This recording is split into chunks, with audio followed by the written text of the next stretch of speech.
అనన్యను బయటికి గెంటేయడానికి ఆనంద భైరవి ప్లాన్ చేస్తుంది. పాముని చెప్పేసి హాల్లోకి వచ్చేసరికి ఆ పాముని చూసి వణికిపోతూ ఉంటారు. ఆ సమయంలో అనన్య కాళ్ళు ఉన్నట్టుగా అందరి ముంగట బయటపడుతుంది. అప్పుడు వెంటనే లీలావతి అందరు కలిసి హాల్లోకి వస్తారు. తనకు కాలేదని చెప్పేసి అందరినీ నమ్మించింది కదక్క, ఇప్పుడు చూసావా అని అంటుండగా, అంటే ఇది మీ ప్లాన్ అన్నమాట, అంతే కదా, నిన్ను బయటికి పంపించాలంటే ఏ మాత్రం కూడా చేయకుండా ఎలా ఉంటుంది అని ఆనంద అంటూ ఉంటుంది. అయినా నా కాలు విరగలేదని చెప్పేసి ఎవరన్నారు? ఆల్రెడీ నా కాలు విరిగుంది కదా, అలానే మీరు అర్ధంతరంగా నన్ను బయటికి పంపిస్తే నేను వెళ్ళి నేరుగా స్టేషన్లో కూర్చుంటాను అని అనని అంటూ ఉంటుంది. ఈ బెదిరింపులకే ఇప్పుడు మేము బెదిరిపోతామని అనుకుంటున్నావా? ఎట్టి పరిస్థితుల్లో నువ్వు ఇంట్లో ఉండడానికి వీల్లేదు. అయినా అలా అంటే ఎలా ఉంటుంది? సరే, నేను వెళ్ళాలి అనుకుంటున్నారు కదా, సగం వాటర్ నా పేరు మీద రాస్తే నేను తట్టబుట్ట సర్దుకొని బయటికి వెళ్ళిపోతా, లేకపోతే రోహిత్తో నన్ను కాపురం చేయనివ్వండి అని అంటుండగా, ఏంటి బెదిరిస్తున్నావా? బెదిరించడం కాదు, నిజం వాస్తవం అందరి ముంగట చెప్తున్నాను. ఇక నా మొగుడుతో నన్ను కాపురం చేయిస్తారా, లేకపోతే నేరుగా నేను స్టేషన్కి వెళ్ళి నా జీవితాన్ని ఇలా చేసి రెండో పెళ్లి చేసుకున్నాడని కంప్లైంట్ చేయనా అని అంటుండగా, అదే సమయానికి ఇక ఈ విధంగా అంటుంది లీలావతి, తనని వదిలేసి ఎన్ని రోజులు ఉంటుందో ఉండని ఆనంద, కానీ దాని బండారం బయటపడ్డ రోజు అది ఒక్క క్షణం కూడా ఇంట్లో ఉండనివ్వదు. ఇదే చేతులతో దాన్ని బయటికి నేను గెంటేస్తాను అనే విధంగానే లీలావతి వెళ్ళిపోతుంది. చూస్తానే, నువ్వు ఎన్ని రోజులు ఇక్కడ ఉంటావో చూస్తాను అనే విధంగా ఆనందాన్ని వెళ్ళిపోతుంది. ఆ సమయంలో ఇక ఆనంద మీద పగబట్టినట్టుగా, అనన్య, ఈరోజు నన్ను అందరి ముంగట అవమానించావు కదా, ఇంతకింత ఈ కుటుంబాన్ని ముక్కలు చేసి విడగొట్టకపోతే నా పేరు అనన్య కాదు అనే విధంగా అనుకుంటూ ఉంది. వెంటనే తన బండి, అంటే కష్టం నష్టం అన్నీ ఒడిదుడుకల నుంచెలి, అలాంటి బండి నుంచెలి తను ఎన్నో బాధలు పడ్డది.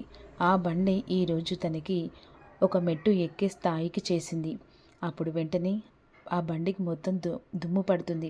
ఆ డస్ట్ అంతా తుడవడానికి ఇక వెంటనే ఒక క్లాత్ను, ఇక నూనె బాటిల్ తీసుకొని వచ్చేస్తుంది. ఆ నూనె బాటిల్ని, క్లాతు, దాంతోపాటుగా ఆనంద భైరవి బండిని చూస్తూ మురిసిపోతూ తుడుస్తూ ఉంటుంది. ఆ సమయంలో అనన్య, ఈరోజు ఆనంద భైరవి కుటుంబాన్ని తన మీద ఎలా దెబ్బ కొట్టబోతున్నానో చూడమ్మా, ఏంటమ్మీ ఏం ప్లాన్ చేశావు?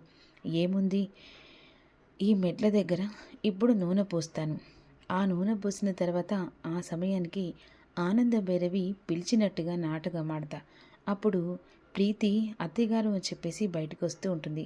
ఆ సమయంలో మెట్లు జారి కింద పడిపోతుంది. తన కడుపులో బిడ్డ అక్కడికక్కడే చస్తుంది. అప్పుడు ఎవరి మీద నింద పడుతుంది?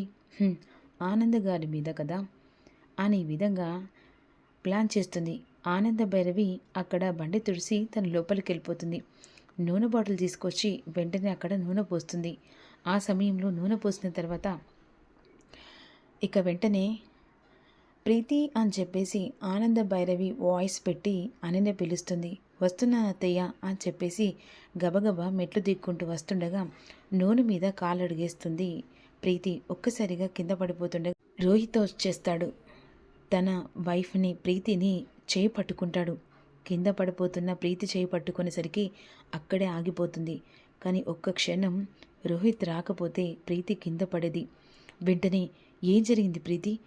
ఒక్క క్షణం నేను రాకపోతే ఎంత ప్రమాదం జరుగుండేది కదా అని విధంగా అనేసరికి, ఏమైంది నాన్న, ఏం జరిగింది? ఏం లేదు పిన్ని. ఇక వెంటనే దబదబ అని చెప్పేసి మెట్ల మించెల్లి వస్తూ ఉంటుంది. ఆ సమయంలో ఒక్కసారిగా కింద పడిపోతుండగా, నేను రాకపోయి ఉంటే ఎంత ప్రమాదం జరిగుండేది తెలుసా? ఏంటి ప్రీతి, ఎందుకంత గాబరిగా వచ్చావు? అంటే అత్తయ్య, మీరు ఇందాక పిలిచారు కదా. నేనెందుకు పిలిచాను? అసలు నేను పిలవలేదు కదా. లేదత్తయ్య, మీరు పిలిచారని చెప్పేసి మీ పిలుపు విని నేను వచ్చేస్తున్నాను అత్తయ్య. లేదమ్మా, నేను పిలవలేదు. మరి పిలవకుంటే అక్కడ నూనె ఎవరు పోసినట్టు?